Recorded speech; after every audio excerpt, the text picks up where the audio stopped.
It's not about what you promise. Anybody can write any number on a piece of paper. It's not about the potential returns. It's about the level of trust and conviction in you as a founder. Investors who are ultra wealthy, besides the little 5% that inherited money or pro athletes, etc., 95% of all the wealth we deal with is. So what if you could sit down with a man who's personally built relationships with over 1,500 investors, advised billionaires, and turned 18 years of data into a platform that gives founders and fund managers an actual edge? Well, today's guest has done exactly that. Welcome back to The Root of All Success. I am the real Jason Duncan, and today is episode number 334. My guest is Richard C. Wilson. He's the founder and the CEO of Family Office Club, the largest community of ultra wealthy investors on the planet. He's also behind Investor Superintelligence, a suite of AI tools that are reshaping how capital is raised and deployed. And today we're going to be talking wealth. We're going to be talking access. We're going to talk about how to play the long game in business. Richard, welcome to the show. Yeah, appreciate you having me here, Jason. Well, you've built one of the world's largest investor networks from the ground up. I mean, what was the original vision back in 2007 when you launched the Family Office Club? It was pretty simple. I just selfishly wanted to learn everything I could about meeting with the wealthiest investors on planet Earth, called family offices, and nobody was helping me do that. So I just started a blog for free and started blogging, and things just took off from there. Wow. Now, I like the fact that you call it the Family Office Club. My mastermind is called the Exeter Club. So why did you use the word club to define what it is that you're doing? Well, I wasn't always so sharp at that. I started out with a free blog and named myself the hedge fund blogger. And I was at an event in Monaco speaking. My now wife was with me, and everyone was saying, "Oh, you're the wife of the hedge fund blogger guy." And people come up to me and be like, "Oh, you're a hedge fund blogger." And I had like the most popular blog on hedge funds. And I was like, "Wait a minute, that's like a stupid position to have. What am I doing here? I can make any position I want on planet Earth. Just put out 500 valuable pieces of content, and boom, you have that position. I don't want to be known as hedge fund blogger guy the rest of my life." So then I decided to pivot into family office focus from there on out and position myself in that niche. So before you had 7,500 members and a global reach, what did those first few years look like? I mean, were there moments you thought it wasn't going to work? Oh, for sure. When I started the business, those who are familiar with Boston, I was going to school there. And I started the business in a Bloco burrito shop, is where I would work to get free Wi-Fi. And the day that I had launched our first product, we brought in $35,000 in about 2 hours. And I realized I had something. And it was like Pursuit of Happiness when Will Smith walks out onto the street and he looks up and he's like, "Oh my God, I can't believe it's real." And but yeah, I had no idea. It started out as a free blog. I was writing articles for Investopedia, from Forbes, and like I had less money in my bank account than I had to do for rent the first month when I started the business. So Wow. Now you've said that your success has come from helping others first. So how did that mindset shape early growth, the early growth of your investor community? yeah, sure. So I started blogging just to help myself. I was like, you know what, just selfishly, if I just really get to know what a family office is, how they operate, how they invest, I'm going to be able to raise a lot of money and build a lot of valuable relationships. And then the more I wrote, the more the website went up. I started getting 1,000 hits a day. I was on the front page of the Boston Globe when I was 26 years old. I got flown around to 20 countries and spoke a couple hundred times at events. And my blog started getting 5,000, 7,000 hits a day. Bought familyoffices.com, got a book deal with Wiley, and things took off on social media. So it's like the more good karma you create, the better. Just like you doing this podcast, right? And I always tell people, because I live out in the most inhabited remote island chain on planet Earth, which is Hawaii. And I always tell people, like, I'm for sure believe in karma, but I'm not so sure on reincarnation. So that's why I live in Hawaii and do what I do. Now you've hosted over 300 events worldwide. So what's been the biggest lesson about connecting capital with opportunity at that scale?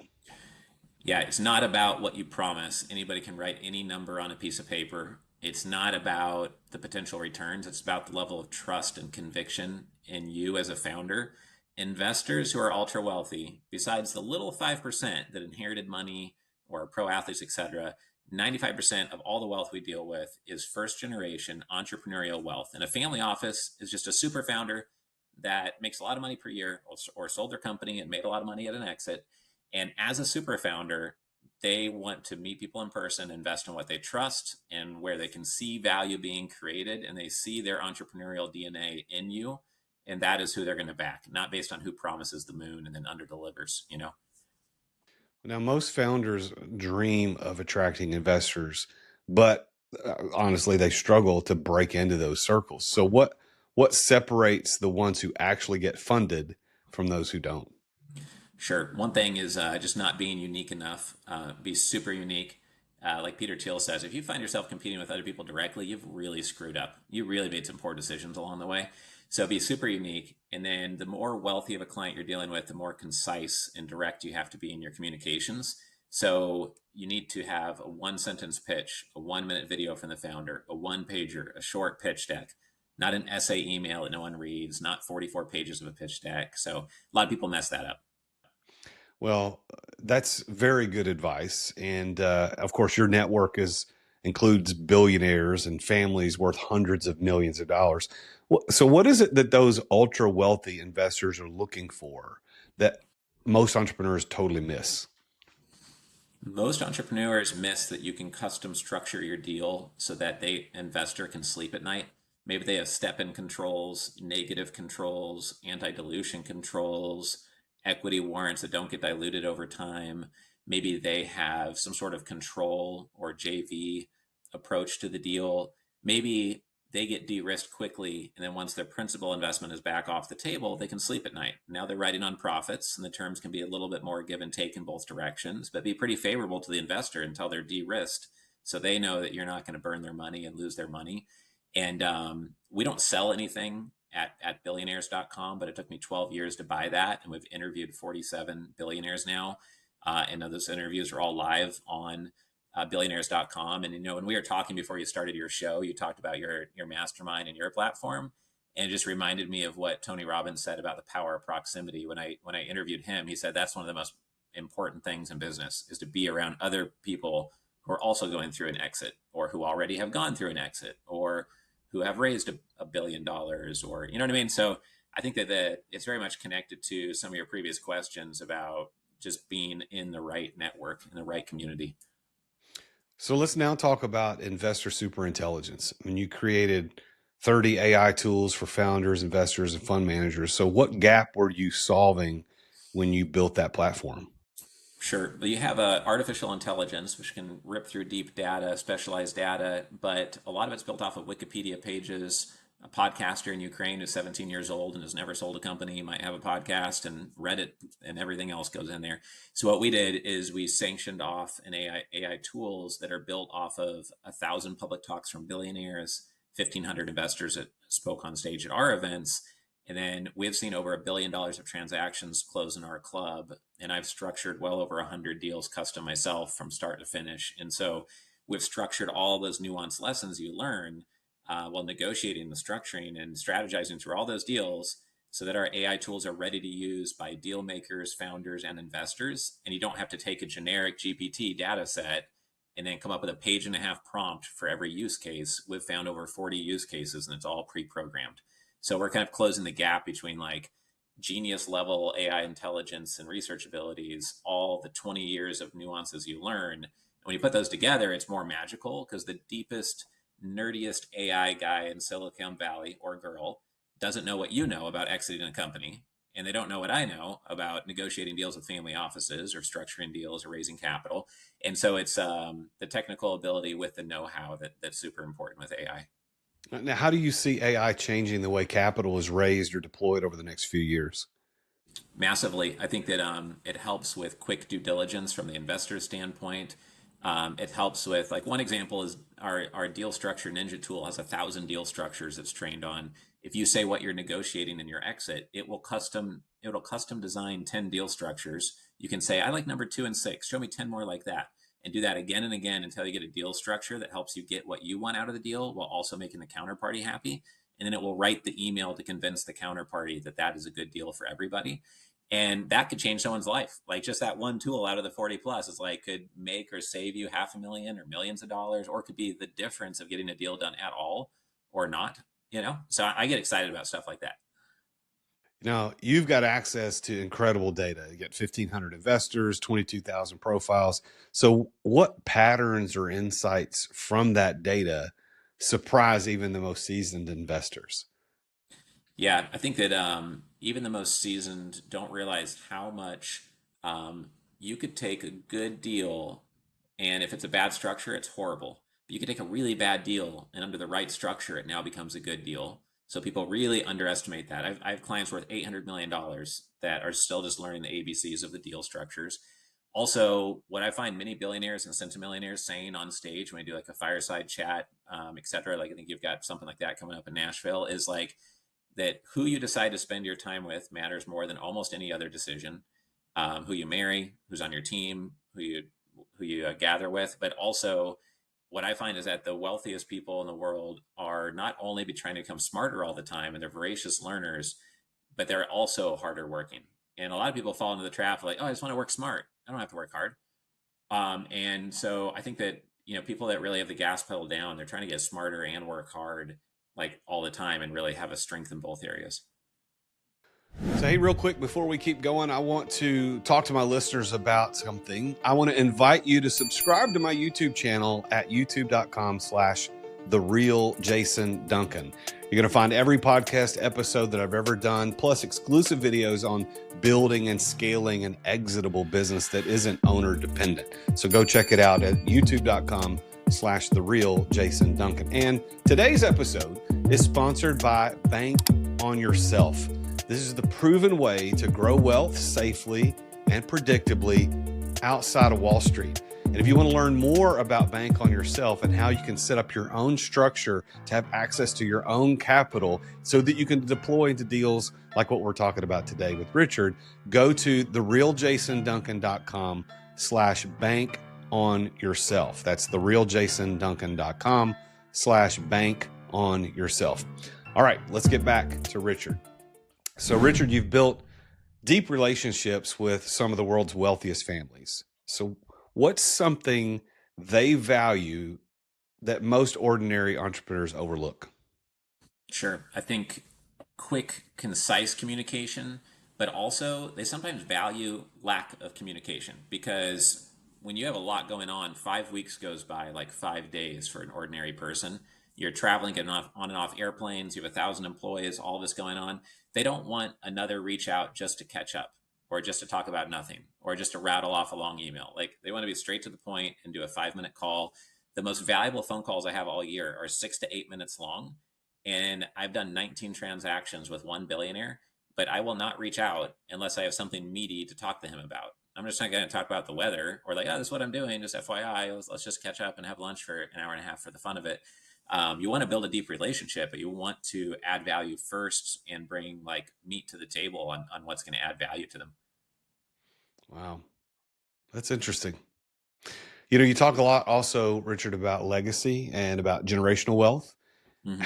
How do you personally think about legacy, and not just financially, but as a father and as a leader?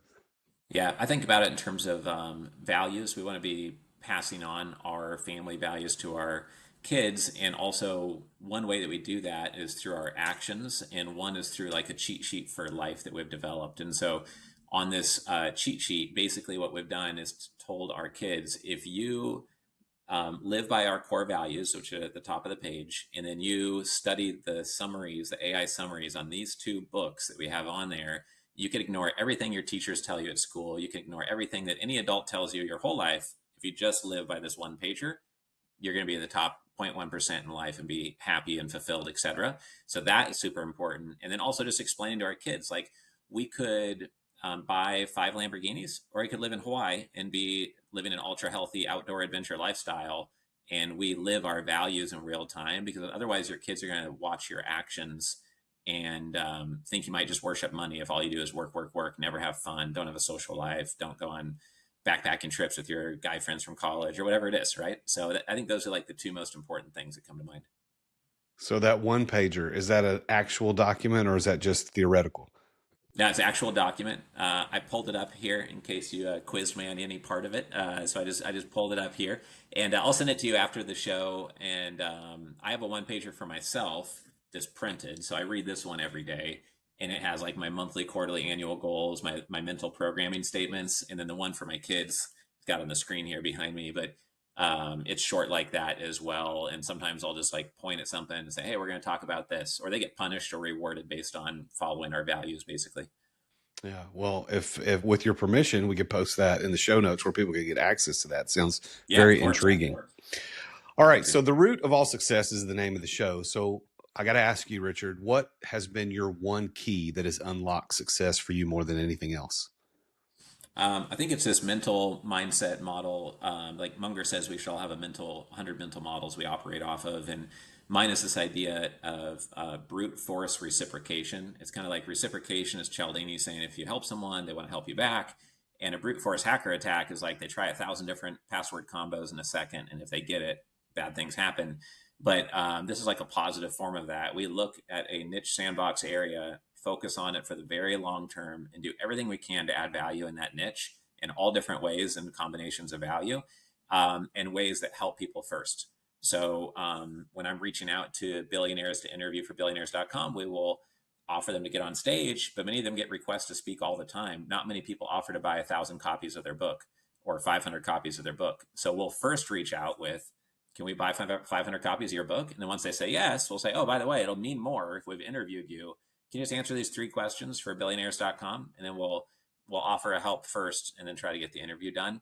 And just over and over again in our business, the more that we help people first, like you do on this podcast, the more it just creates good relationships, and then the wheel of business turns faster. So that mindset's been key. Like the more you give away and add value first, the more that families lean forward and see that you're different. You're not just there to pitch them.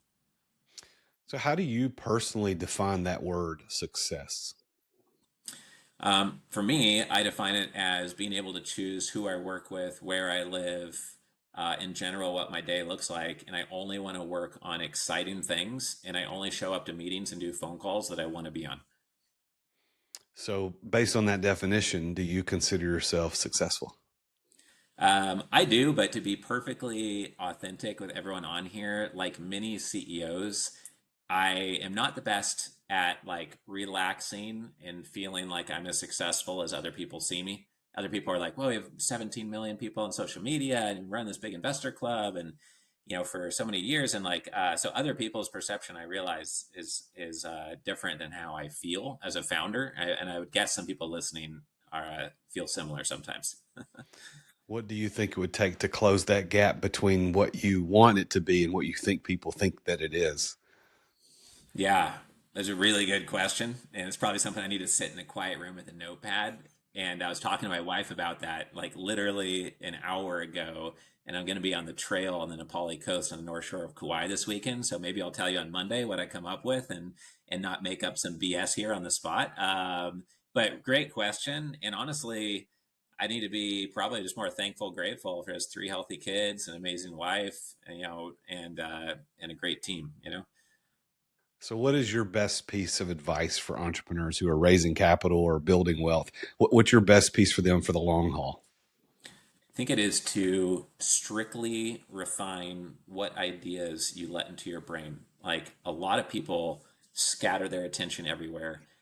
If you ask AI, who are the 50 people I should go out of my way to follow on social media, if you're going to use social media at all, then your social media thread will be packed with things about how to be a better father, better husband, be smart on AI, investors, Ray Dalio type insights, etc. Totally different. If you read books like most people, you read Atomic Habits because it's on the New York Best Times, seller list. So everybody's reading it. You have to. But I would rather read books that are horribly written, bad grammar, not well organized, never marketed at all, but they were authored by a billionaire. I want direct thoughts from a billionaire going into my mind, not who is good at marketing their book, even though their ideas might be very good. But until I've read every single book ever authored by a billionaire, I'm 131 books into that now, and there's 247 total. Like, I don't want any other books going in my brain. And so just being like super restrictive and laser focused on your inputs will improve your outputs, not just proximity, but ideas, media, social media, thoughts, affirmations, journaling, what's on your one pager to brainwash yourself every morning, and know where you're going, how you're going to get there. I think that's critical. Richard, we're about ready to start the rapid fire close segment. Are you ready for these rapid fire questions? Ready? Let's go. All right. What's the favorite place you've hosted an investor event? Went to Vienna, Austria.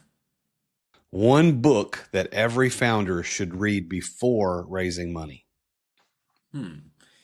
I think one book for four. We have a free book at capitalraising.com called Capital Raising, but the other book that I would recommend is at billionaires.com/books. We got the top 10 books authored by billionaires there out of the 130 we read. Those are all like pure gold. I would just buy all of those. Coffee or beach walk to start your day? Coffee. One investor or entrepreneur you'd most like to interview on billionaires.com. Elon Musk. All right. And finally, what's next for Richard Wilson and the Family Office Club? Sure. In a sentence, the three-part moat we're looking to build is the 17 million social media up to 100 million, billionaires.com, make it amazing, super deep, and most deep in the world. And then we're really dialing in our focus on decamillionaires as well. We just find that so many people now have this goal of becoming worth 10 million, or they already worth tens of millions of dollars. And the more you can study and be around decamillionaires, I think the better. Richard, this has been a fascinating conversation. I agree with you that we need to be around people that like you and the people that you're hanging out with, because you think different, you act different, you're focused on different things, and it's evident because here we are. Most episodes run about 30 minutes. We're 21 minutes and 35 seconds in, including stuff that people haven't seen yet because we did that before we started actually recording. That speaks to the advice that you said. Billionaires want it quick. They want it fast. We want it concise. And that's exactly what you've demonstrated today here on the episode. So thank you so much for being here. How can people reach out to you? What's the best way to connect? Yeah, best way is go to familyoffices.com. That's the Family Office Club website, or you can shoot me a personal email, just richard@familyoffices.com. And I think the last thing I'd say is just try to have the most fun year of your life, because if you're not doing exponential, exciting things and you're not being super high velocity, you're probably doing boring things and things you should shut down, sell off, terminate the employer partnership, and focus on what's exciting. Good advice from Richard Wilson. Richard, thank you for being on the show. Thank you. Take care. All right, you know what time it is. It's time for another edition of JD's Public Service Rants. This is where I call out the little things that shouldn't have to be said, but clearly they do. So if you're guilty of this one, well, consider yourself officially put on notice. I'm talking to you, people who post every minor opinion on social media like it's breaking news. I mean, we've all seen these people. There's the people who treat Facebook like a personal press conference. Every thought, every passing annoyance, every random brain fart gets posted like it's some kind of public service. Just had the worst cup of coffee ever. Starbucks is slipping. Wow, stop the presses.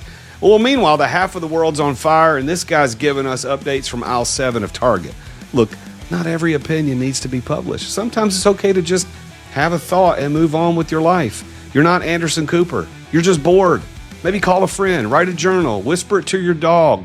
Just don't clog up the internet with a minute-by-minute broadcast of your emotional weather. Some of us are out here trying to scroll in peace. Well, that's it for today's JD's Public Service Rant. If you've got an idea for one of these, send it over my way. And remember, don't be that guy.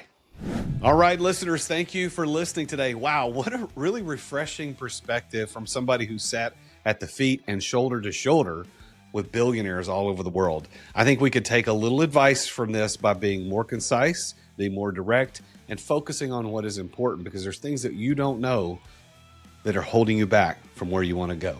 So go look at these books. Go check out familyoffices.com.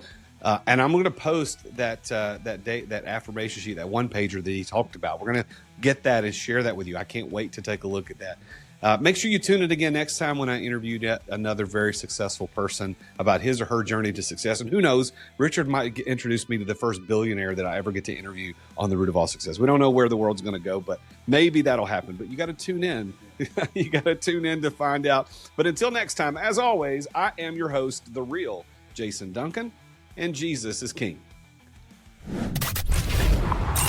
Attention business owners. Attention business owners. Feeling burnout from running your business? Uncertain if you're nearing burnout?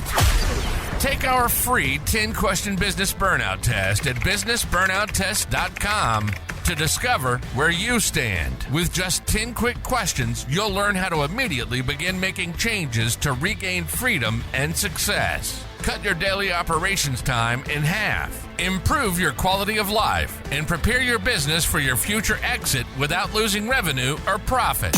Visit businessburnouttest.com now and take the test. Thank you for listening to another edition of The Root of All Success with the real Jason Duncan. If you've enjoyed this week's episode, visit therootofallsuccess.com to access the show notes and other helpful resources. Follow Jason on social media at The Real Jason Duncan. See you again next time here on The Root of All Success.